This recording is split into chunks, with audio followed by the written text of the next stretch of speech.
one troublemaking mom Yeah. and one troublemaking teacher. Just a lot of trouble. That's good. No, but thank you for doing this, and thank you for talking to classes throughout the day. Sure. Students got a lot out of it. It's been my pleasure. Didn't get to hear your presentations in class. Can you just talk a little bit about why you decided in the first place to work in intelligence? Yeah, so I told the classes this morning that there was a guy in 1946 named George Kennedy who cabled back from Moscow, warning changes in the Soviet approach to the United States and how the Soviet Union was becoming more expansionist, and basically advocating for a containment policy. And that cable obviously was sent to the Secretary of State, as I recall, and ended up being the foundation of the U.S. strategy towards the Soviet Union for the next 40 years. Like, I wanted to be the person that did that, not for Russia, but for China, or some other country that I was thinking, eventually I was thinking China. I wanted to make a difference like that, right? I wanted to write something that was so convincing, rooted in facts, of course, emotion aside, that was so convincing that it would change the course of policy and that I would know it. I mean, I guess we all have a little bit of an ego, right? You want to be able to point to that thing and say, I did that, or I helped do that. And I had that opportunity more than once. And unfortunately, I can't say what it was, but I did have it. It was great in class where you said, and I asked, so can you tell us what that was? No, I can't. But it's still pretty cool. It is pretty cool. And I told Dan that earlier that I keep thinking about when the declassification period should be up for some of those pieces so that I can issue a FOIA request, Freedom of Information Act request, and get my hands on some of that analysis. That is my goal in life. I want to own my own work again. What's the time span on that? My career there? No, for the Freedom of Information Act, they have like a set period. I don't think that there is, but in terms of information that was previously classified, that period of time before it can be declassified has to expire. And with most of what I worked on, it was 20 years. Oh, okay. So I have a little bit of time left to wait, sadly. I think there's some stuff that's probably 10 years. I might be coming up on that part now, but I want my own work again. That's so funny that you have to FOIA stuff that you wrote. I know. Well, anything that you write is agency property. Anything that you think, I mean, you can't classify your brain, obviously, but is agency property in the sense that if I write an intelligence report that's totally based in unclassified information, like press reports, like things that you see in like the Chinese equivalent of the New York Times, and I write an analytic piece based only on those kinds of reports, you would think that it should be unclassified, right? That document can't possibly be classified, but it is classified simply because the analysis was done by a CIA analyst. So that is the belief, the view of an entity within the U.S. government. Therefore, it is at least confidential. That's maddening. It is maddening, but that is the way it is. Yeah. So when did you, let's rewind it to but when did you start working there? I started working there in 2003, April 6th. I still remember the day. Of 2003, after about a 4-month background investigation process to get the security clearance. There was a little bit of lapse between when that was over and when I actually started. I was in Arizona, so I had to have some time to move and for my stuff to actually follow me there. Naming my car, so they took like a week and a half to get it. I was like, come on, I've got to go to work. So that was April of 2003, and I started working on issues related to China pretty quickly. So there was a lot of concern about elections in Taiwan that were coming up within a year, and would Taiwan declare independence? If they did, what would China do? So it was a lot of fun. There was an assassination attempt against the Taiwanese president, literally the night before the election. It got a little dicey for a little bit, but it was a lot. Well, aside from the assassination attempt, that was sad. It wasn't successful, but it was definitely an exciting time. So, and similar in 2008, the next time there was an election cycle, things picked up again, lots of overtime, lots of hard work, but it was truly the most rewarding thing I've ever done. So were you based out there or were you based in Washington? I was based in Washington. I did some travel. I did get to go to China and to Taiwan and a couple of other places, Japan, Singapore. It was great. There's no better food than authentic Chinese food in China. Hot and Beijing. I recommend it highly. Yeah, dumplings in Shanghai. What do I remember most? The food. Well, that's the part you can talk about. That's the part I can talk about, exactly. But so around that time, what is a typical? I know there's no such thing as a typical day, but in general, how would you spend your time? You know, during an average day. A lot of reading. You get there. You want to be there early enough to read through the reporting that came in overnight. All of the mostly classified, but there's a lot of open source press reports too. In terms of the classified information, there's humans, which is human intelligence, and that comes from basically spies in the field and their case officers. And those reports get processed and vetted a little bit before I see them. You may have to kind of vet and assess sources. Do they actually have the access they claim to have? Does this corroborate with other things that we're seeing? And so then it comes to my desk and I get to make sense of it. And then there are intercepts, things that are picked up, conversations picked up by NSA, which they translate and then send us. They probably translate and process less than 10% of what they collect. There's a lot of stuff that they never even get to. There'll be State Department cables, so political officers who are meeting with their counterparts in the field, they will write up memos of those meetings, what was discussed, what their sense of their counterparts were, all those things. We'll see those ambassadorial level meetings, we'll see the write-ups of those things. And then, of course, the press reports and everything. So you go through all of that, and there's a lot. I mean, you're reading hundreds and hundreds of pages just in the morning, most mornings. And you make sense of it before your morning meeting because your supervisor wants to know what's going on.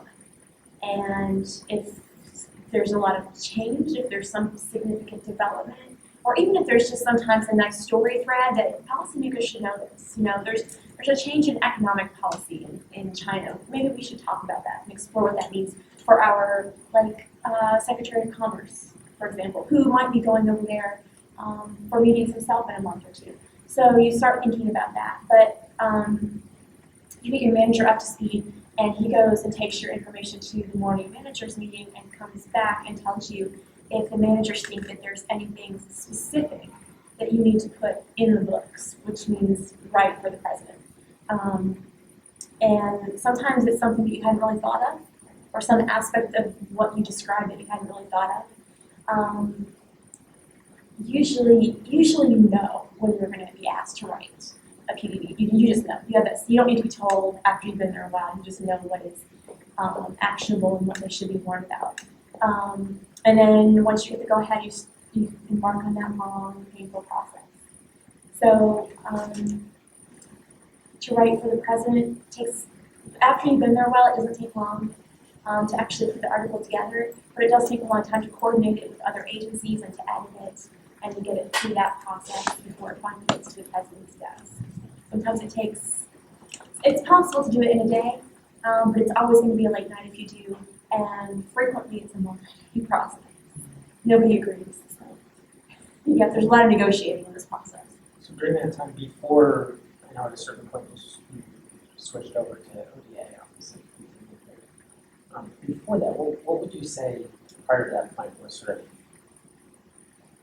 the hardest part of the job? The hardest part of the job, definitely the coordination part with other agencies. Everybody seems to have an equity. They want their voice heard as well. And I was involved in some battles where I would have analysts at other agencies saying, well, we don't agree with, and then they would point out a sentence, and we don't think that's what it means. And I was like, oh, well, what was your take when you read that report? Oh, well, we haven't actually read it yet. And you're just like, okay, we have no basis to have a discussion until you actually read the intelligence reporting. And so then you have people saying, well, I don't even have access to it. And it's like, yes, you actually do, but since you can't seem to find it, I'll send it to you. Or you would have someone call you from another agency and say, you disagree with your title.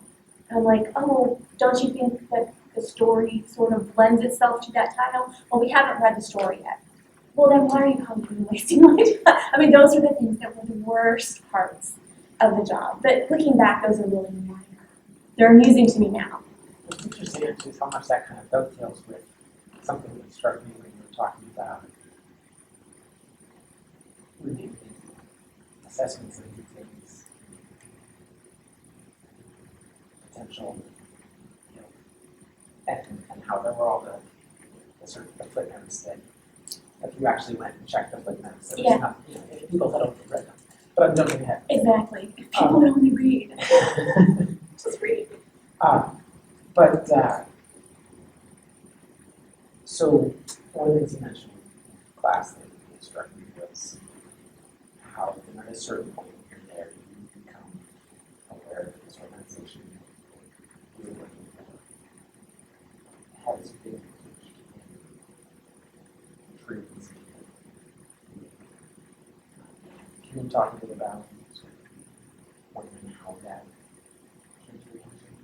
Yeah, so somewhere in middle, I guess, 2006, I had he was one of my undergrad professors, and he was yammering at the time. Constantly, he would just poke at me a little bit, and it was all good fun, but he starts telling me, your agency is torturing people. And I'm just like, first of all, it's not my agency. I'm not making decisions here. And he's like, but they're torturing people. And I was like, no, they're not. There's no way that America would do that. There's absolutely no way. We don't do that. That's what they do, not what we do. You've heard of the saying or the phrase American exceptionalism. Well, the fact that we don't torture and don't abuse human rights is one of the things historically that has made us exceptional. So I just could not believe it. But then, excuse me, there were an increasing number of press accounts that were coming out. There was, I think at that time, and I could be off on the year, but I think that one of the things that came out was a book by someone named Jane Mayer. If it wasn't the book that came out, it was some other work that she had done on this issue that just really left an impression. And it was really hard to continue to deny that we were doing this at all. And then the government response, the official government response was basically non-existent or a lot of hedging, weasel words. They're not confirming or denying, of course. And if I were the US government and I were accused of something, I think I would be adamant that things weren't happening. And so I was like, okay, well, I'll concede a point. And like, we're torturing, we're waterboarding or doing whatever it was that was alleged at the time. I think it was waterboarding. But we're only doing it to terrorists. All right, that was my reaction. And then I realized, it took me a little while to get there, but it occurred to me, there's no judicial process in this game. There's no administrative process. We don't know that those men are terrorists. We have no clue who some of them are. Some of them were given out because we were paying a ransom for anyone who was linked to Al-Qaeda. And of course, if you have a grudge against your neighbor, that's the way to get that land back from him. Mention Al-Qaeda and his name to a U.S. military officer or a soldier. I mean, things like that would happen. So it was really hard to keep the perspective that, well, who cares? It's only terrorists. We know who these are. They're terrorists. They brought our towers down. It doesn't matter. The truth is, if it shouldn't happen even if there's a judicial process. To be honest, it violates the rule of law. It violates the Constitution. It violates the UN Convention Against Torture, which we signed. It violates a whole number of things. But it shouldn't happen, and these people were not, in most cases, terrorists. I mean, it was proven later that there were no links between some of these men and terrorism at all, and yet we abuse them horribly. You can't. There's a slippery slope. You can't accept it when the act is perpetuated against somebody who's not part of your group, or not part of your race, or your religion, or your ethnicity. You can't say it's okay then because it'll never happen to you or to American citizens.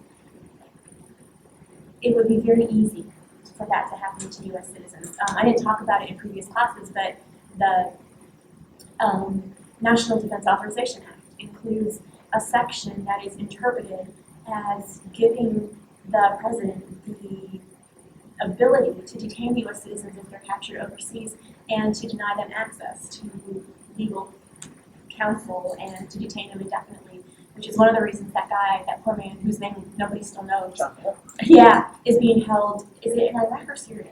Iraq. And no one's really had contact with him. There was a court order that came down this week that prohibits the Trump administration from transferring him to any other country. Thank God. But how did we get to this point where transferring him to another country is actually an option that makes him U.S. citizen? You don't send him somewhere else to be abused. How did we get to that point? Because it's a slippery slope and we accepted it when it was being alleged against all of these other men who were not U.S. citizens. It's scary. It should honestly scare everybody. And so eventually you wound up in a position where you were able to do something about something else. Can you talk about that? So in 2012, I was looking for something else to do, and I was also trying to look for ways to make sense of the objections I still had to what we had done, to the fact that Guantanamo was still open, and that we had tortured people. And that was one of the things that inspired me when I saw a request for volunteers to go staff a task force that was standing up. Something, it wasn't called this at the time that the email was sent, but it turned into something called the Office of Detainee Affairs. And we had a couple of different jobs, really. There was a task force that stood up very briefly and then shut down because procedures were not in place that would allow it to run smoothly, that was reviewing detainee cases, trying to make recommendations for something called the Periodic Review Board that was actually deciding whether detainees should be able to go or whether we would continue to keep them because they're a threat. And so we went through that process, and some of the other individuals from other agencies who were on that task force wanted to just relitigate some of these cases. And my boss was awesome. I told him what's going on, and I think my other colleague did too, and he pretty much put a stop to that.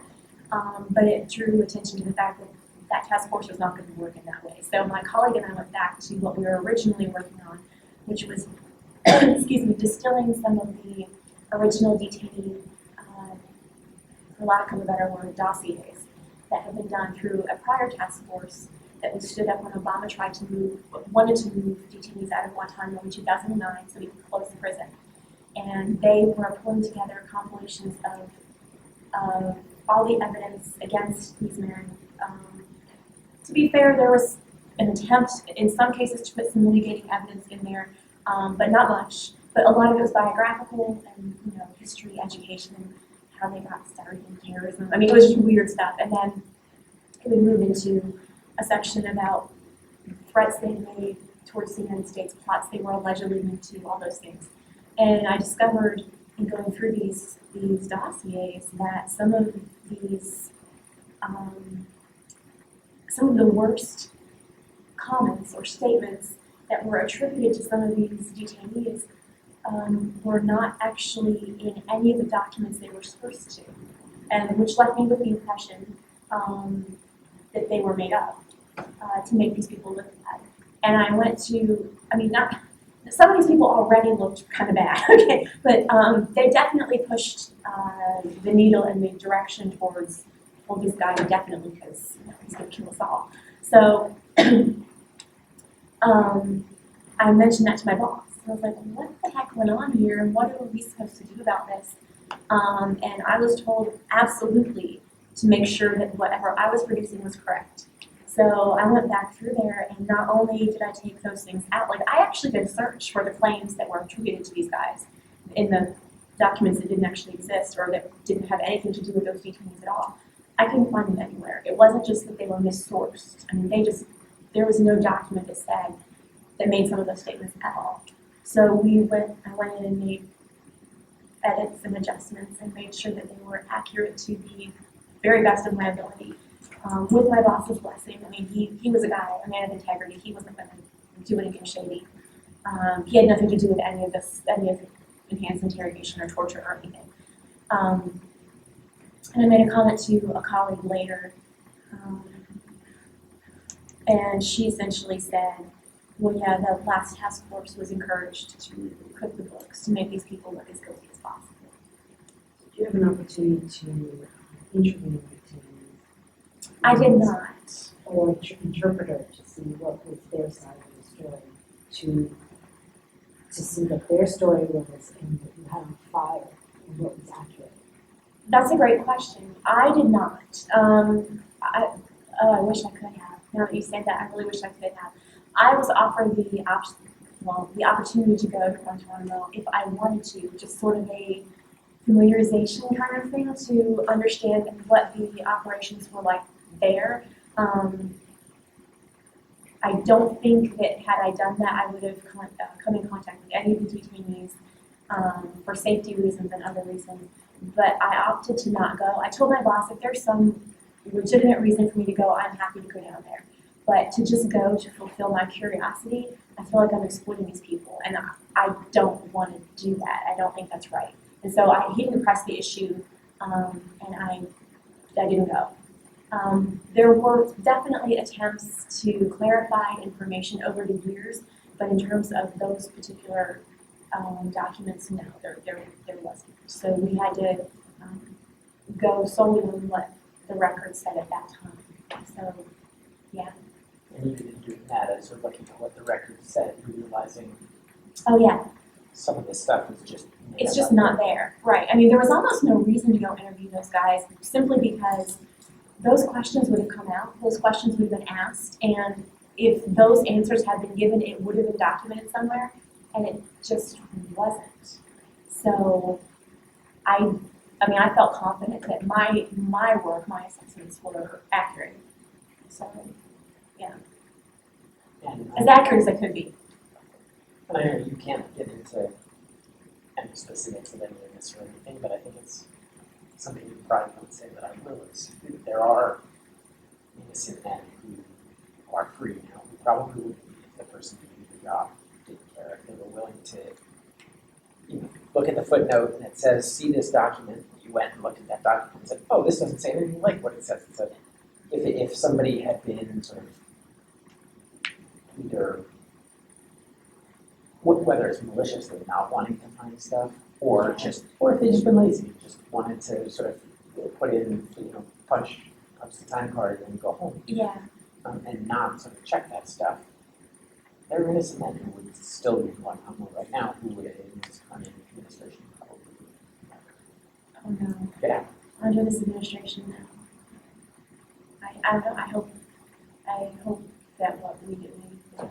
I mean, there were, like I said, probably 100, maybe a little more than that, who moved out during the time. I think it was probably 100 during the time that I was there. So the review process was pretty effective.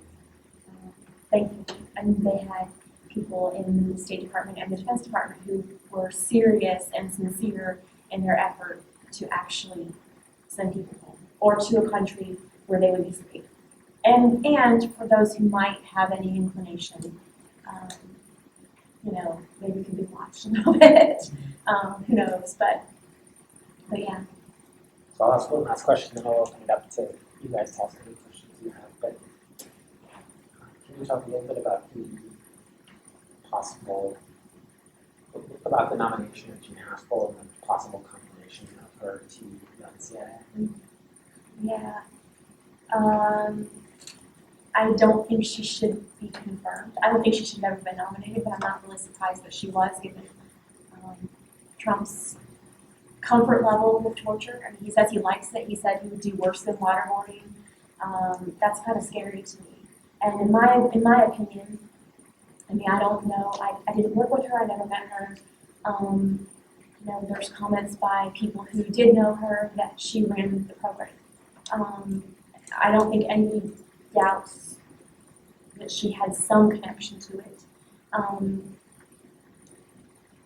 think if she were doing other things during that period of time, the agency probably would declassify her record, at least to some degree. and they're not. And maybe they still will, and maybe I'm mistaken, but I find it hard to imagine that she is not the person that she is depicted as being in the press.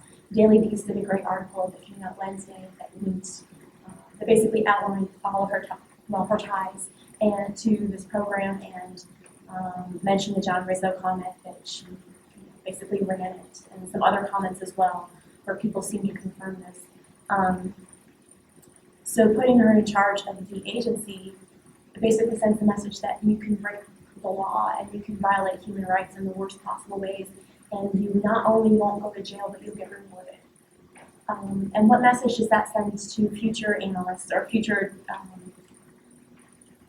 director of operations officers who might be put in a similar position, who might be encouraged to get results, who might be encouraged to do whatever they need to do to solve a plot, an alleged terrorist plot? And how easy is it going to be now for those individuals to cross that line and engage in human rights abuses and torture? It will be really easy because their role model, the director of the agency, has done those things or allowed for those things to happen and has never been punished for it. In fact, it only allowed her to move up further in the agency. So this scares me. I mean, in my view, it increases the likelihood that it's going to happen more.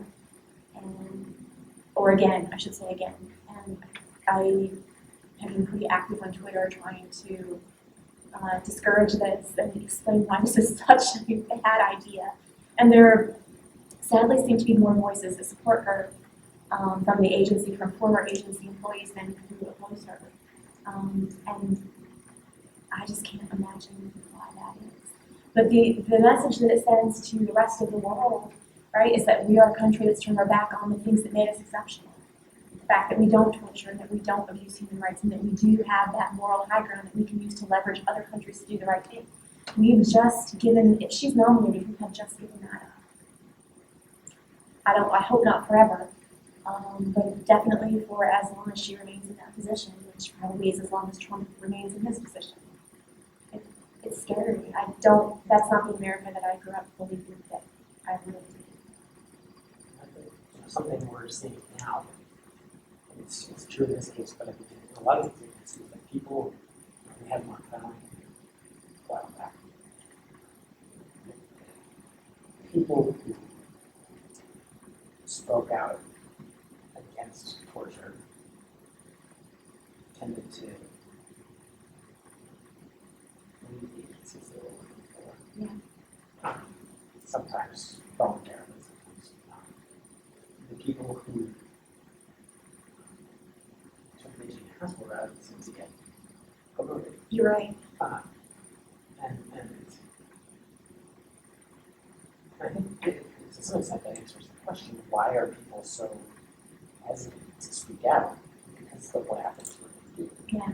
So I'll just say, thank you for being one of the people who took a stand against this. Do you guys have any questions? I do. I agree. I think that we should not harm anyone, but what is her justification for going? She has to have some sort of justification, saying, I believe in this because, and there is no monitoring, like no one's looking at it and saying, we know we don't like it as Americans, but there's no law placed in other nations to say you cannot hurt any other people or hurt any Americans that you capture for whatever reasons. You know, we have people that are going into so many countries that are doing humanitarian good things. Right. And they are actually being captured as working for the American government. And they're not. They're doing, so my question is, how do you protect those people from not being waterboarded? And so that is really, there needs to be some sort of collaborations between the nations and laws, and it has to be consequences if you do not follow them. And there is nothing that regulates them. Well, there is a provision in the UN Convention Against Torture that requires, and in my recollection, if you know this and I'm wrong, tell me, the piece of domestic legislation that we passed in the early 90s. It took us a lot. Reagan signed this convention in the 80s somewhere, 86 I think. It took us until 90. It was, I think it was Bush, maybe 91. 91 or 93, anyways, it was Bush or Clinton. It gets fuzzy after a while. So that was when the legislation was actually passed that put that convention into practice in terms of domestic law. It was essentially non-binding on us until that point. And when it was signed, it was they tweaked the legislation a little bit, and essentially, whereas the UN Convention Against Torture prohibits any act that causes severe mental or physical anguish, the legislation that we signed added the words that is intended to cause. I believe that's the difference. And that is a world of difference, and that's one of the ways that someone like Haskell or anyone who engaged in this or argued for it in the U.S. government justified it. We didn't intend, when we waterboarded someone, we were not intending to cause them great mental or physical anguish. We were just trying to get information. The goal was the intent was to keep America safe. That was the primary intent.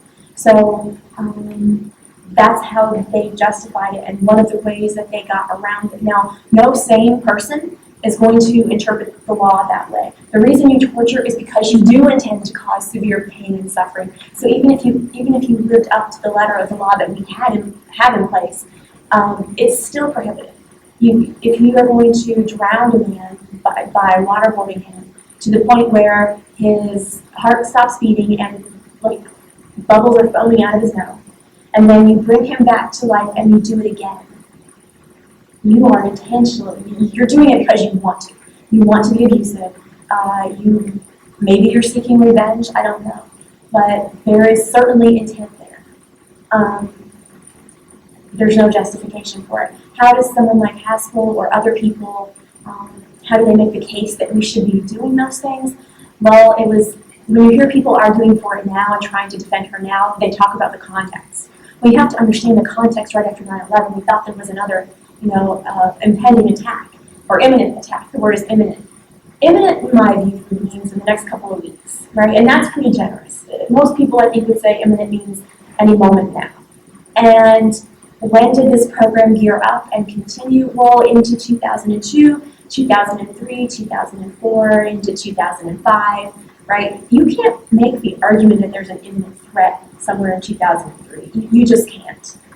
So even by their own justification, I think that they fell short. I really do. But there's also a section in the UN Convention Against Torture that requires nations to investigate and hold accountable citizens who are accused of engaging in torture.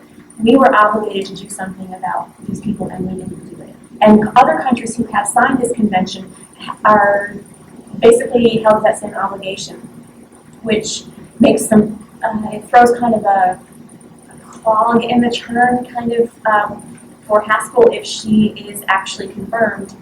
Fingers crossed that she won't be. What happens if she goes to the European Union, where there are people who want the European Union to bring criminal charges against her? This could have, if that happens, it has the potential to impact our relationship with our allies, and we do share intelligence with our allies, of course, every country does. How is that going to impact her ability to do her job? Yeah, she's licensed in Germany. And gets picked up. Yeah. She should be licensed up. Anyone who did these things or advocated for these things, or who made dubious legal arguments to say that the chief executive, if he deems it necessary for national security, is within his rights to torture, even to the point of cutting off ears and gouging out eyes, or stepping on testicles of someone's child. If that's what it takes to keep the borders secure, the chief executive, the president, is within his rights to do that. No, he's not. And I'm sorry, in my view, the person who came up with that should be in prison. That's just disgusting. Instead, he has actually he's teaching somewhere in the state, right? You is the chair of the Department of Law, or the College of Law at Berkeley. Is that right? It's definitely What? Yeah. Yeah. No, and I say former lawyer reading some of these legal memos that purport to justify some of this stuff is just so infuriating. Partly on everything sense of honor, but also just in the sense of such bad arguments. They are. I mean, the laws, the rules of war, the Geneva Conventions, those were there to dictate your behavior during war. You don't get to say, oh, well, it's war, so we get to apply this other set of standards. Yes, that set of standards exists. It's called the Geneva Convention, the U.S. Constitution, the Convention Against Torture. Those are the standards that apply during times of war, not some, fabricated bunch of crap that comes out of the office of the Vice President or the White House Legal Counsel's office. It's just, that's just not how it's supposed to work. You mentioned there's all this stuff that people just don't pay attention to. And I always wonder, is that, to the extent that we're not paying attention to stuff, that we're not aware of stuff, is that coming from a place of just, not having time to look, not being interested, or is it like a deliberate decision? I don't want to look at that. I don't want to know what's in there. I don't want to know what we're doing in black sites and timing. I don't, we like intentionally look away. I think that both of those things are possible. I know that there was a decision to not make President Bush aware, apparently, of the fact that enhanced interrogation was going on until 2006. There was, if you read the Senate torture report, that information was kept from him at the request of Condoleezza Rice and other high-ranking officials who were around him. They did not want him to know. And his first reaction, apparently, when he was finally briefed on it in 2006, was not one of being at ease with what we had done. This was not something he seemed to be comfortable with. Again, that's through the Senate's interpretation of emails and other things that they read. But there definitely was an attempt to keep him from that knowledge. Why? Because possibly, my take on it is that it would have been really offensive to him. And I think that people were on the periphery, people who were maybe tangentially related to some of these, the higher ranking offices where they were doing these things and processing the information coming back and maybe seeing tapes. I mean, who knows? I think that people who had an idea that was going on, but they were not sure, probably wanted to stay the heck away from that as far as you can, because you have one of two options. You can know about it and go along with it, or, well, actually, you can know about it and do nothing about it and be complicit, or you can open your mouth and speak up and lose your job. Yeah, I mean, none of those options are particularly good for your career trajectory. So it's staying quiet, not speaking out, not expressing objections is not necessarily unwise if your goal is to preserve your job.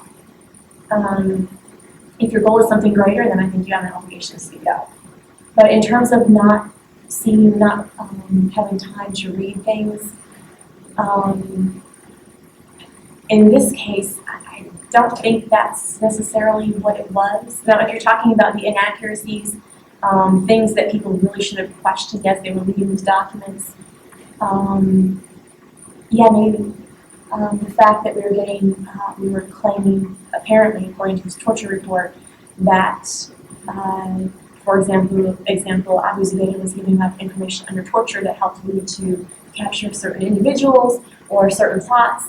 Well, people actually read the CIA claims that was true and believed them. People who took the time to go back and dig and maybe do a timeline discovered, no, that information about the, I think it was the Jose Padilla plot, that was actually given up long before he was ever tortured. It did not result from any waterboarding session, none of that stuff. The agency says that the people who gave up the name of Osama bin Laden's courier, that was done under torture, under enhanced interrogation, that we got that person's name. Yeah, no, we had been tracking him prior. There was apparently some awareness of who that was. Again, that's also in the Senate torture report. So enhanced interrogation wasn't useful even to get bin Laden, as the agency wants to claim. So, I mean, if people want to go along with that line of reasoning, then I do think that there's a tendency to not dig any further. It's easier just to take the agency at face value. It's not an issue of time, although I guess that's part of it. It's more interest. I have no interest in finding out that I am wrong. Therefore, I'm not going to take the time that it would require for me to find out that I'm wrong, to investigate whether or not these claims over here are actually the truth. Maybe it's a little bit of both. Oh, no, David, I'm sorry. Okay, you can ask questions. Perhaps I'm wrong in saying this, but I feel like the people who are most forgiving of the wrongs that America has done are the people who kind of witnessed the wrongs that America has done. So I was wondering, like, have you talked to any of the people who recently or I guess ever been free from Guantanamo or anything, or if you haven't done any collaborations with them? I have heard a gentleman named Mohamedou Ould Salahi, who was freed in October 2016. I've heard him speak, not in person because he's not allowed to come back to the United States, which is sad because he's the kind of person that every one of us would want to have as our neighbor. A really kind, funny, warm, forgiving human being. I have an enormous amount of respect for him. But I heard he Skyped into a panel that I had the privilege of attending in Charlottesville, Virginia, about a month or so ago. And I didn't actually ask him questions, but I did hear him speak. And he's an awesome human being. I follow him on Twitter, which was actually, he started following me on Twitter first, which was just a huge thing for me. I really felt honored. Because my Twitter bio makes it clear that I am former CIA. And coming from his perspective, I still can't get my mind around it, how he would just not run the other direction, right? Why would you even want to, even on social media, why would you want to friend somebody with my background, given what people from my agency did to you? So that happened. It was very cool. I would love to meet him in person. He seems like a great person. And then one of the detainees who is mentioned, well, whose story you tell so well in Witnesses, followed my department's Facebook page and then decided to follow me on Facebook, which was another very humbling experience for me. And I actually got a little misty when I saw that press release. I was like, oh my gosh, I'm falling apart here. What's wrong with me? But I was really honored, honestly, because again, if I were him, I'd be really, really angry. I would love to meet any of those guys, honestly, because I do know that they deserve to be free. They never deserved to be in Guantanamo to begin with. And there's probably not very many former agency people who would say that. And now I've just said it on camera. Great. Well done. Oh, we're getting stuff. No, but I'll add to that. You use the word sort of forgiveness. Forgiving, I think, I haven't talked to Mustafa, followed you on Facebook. I haven't talked to him, but I don't think he would say, forgive you. I think he would say there's nothing to forgive. There are specific people who did horrible things to him that he will never forgive. Yeah. You're not one of those people. And Right. something that impresses me about Dr. Mustafa and is all of them really good, drawing this line between specific people who did things to him and our country as a whole, or all of us. And I don't know if I could be able to do that. Yeah, I hope that I would be able to do that. I don't think that I would be able to. If I were, for example, picked up and hauled off to Germany, not that that's what happened, and held and beaten and abused horribly for, 7, 8, 15 years, I don't think I could look at any German, even hear that accent. I don't think I could do that without cringing. I wouldn't want to hold that grudge, but I think that I would hold that grudge. And so I really admire the fact that they don't. I think again it goes with the German connection going back to the Second World War. If you listen to some of the people who were in concentration camps that got out, they have an amazing way of being able to forgive what went on to them as well. Yeah. discussion. I wonder if that's the only way you can come to grips with it and move on and not allow it to make you bitter. I mean, I wonder if that's how people come to that conclusion. It has to be. That oral history project last year was about Gambaris, where they interviewed the lady, and she was saying that her sister just couldn't even talk about it or come to terms with it. And so two people that went through the same thing had two totally different ways of dealing with it. So She's either has actually written a book. She's a Holocaust survivor, she's a person, and that is sort of part of how she's able to cope with what she experiences, which is by that capacity. So I'll ask one last question. Maybe it's sort of a while unless other people have questions, in which case we will. But you know, I really appreciate you taking the time to sit with 4 different classes today and us. It was fun. And I'm curious, sort of just you teach in college. Yeah. And then you spend the day with high school students. And I'm curious, sort of, to hear your thoughts on. I think that the next couple of years, in terms of all the stuff that we've been talking about, torture, human rights, I think that the next couple of years are pretty dark. I'm curious, I mean, spending as much time as you do with teenagers and young adults, what are your thoughts in terms of what this looks like a little further down? Gosh.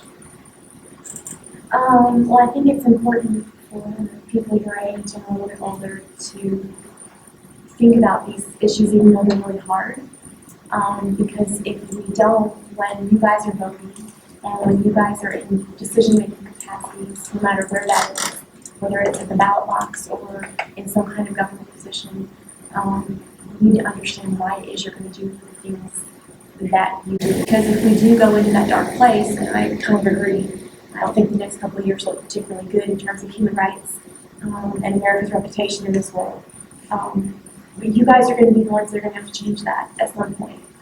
So start thinking about what it is you believe now, what kind of America you want to live in, what kind of America you want to leave to your children.